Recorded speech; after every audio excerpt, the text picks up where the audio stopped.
Hammaga assalomu alaykum hurmatli yurtdoshlar va kanalimiz kuzatuvchilari. Sizlar uchun ham muvaffaqiyat eng zo'r joylardan va zo'r narxlarda apartamentlarni, kvartiralarni reklamlashda davom etamiz. Bugun sotib chiqqan xonadonimiz, kvartiramiz o'sha domda. Biz 4 etajli domda, ikkinchi etajında 50 kvadrat o'rtoqlar. Faqat sizin dumajay, bu tarafimiz kesgan matbina.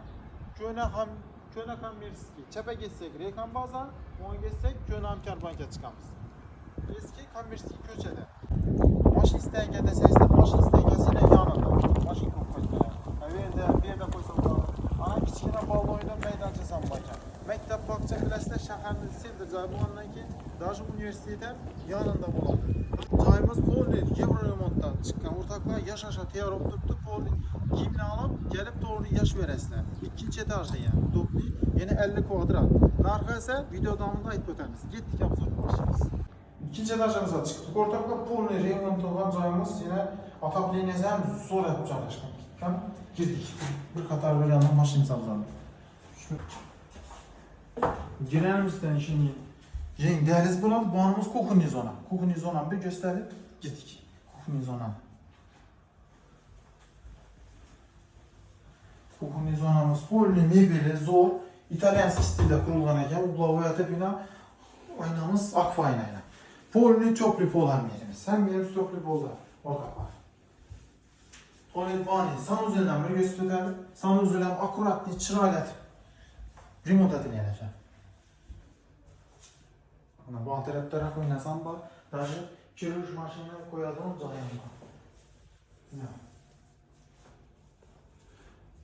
Spalnimiz, gastevoyimiz. Qani bir gösteramiz. Bani spalni qilamiz. Ya gastevoy qilsangiz ham bo'ladi. Doğru karar. Hem yerine plus çok büyük olan bayağı. Patologlara bir de başka şey söylüyorum. O boylarıyla yoldırak zor, çırayla boydan doktor tek yani. Reşiklerin süratini diyekten koyuyordu. Hali ya zal kılsan sanmadı ya patologlara çırayla işlengen üst sıralar bağım tarafımız deski hanameti koyduranlar. Bir göstereyim bir de mebelinden dur. Afurat niyeti kichkina joyi kompakt niyatib joylashtirib qo'yibdi.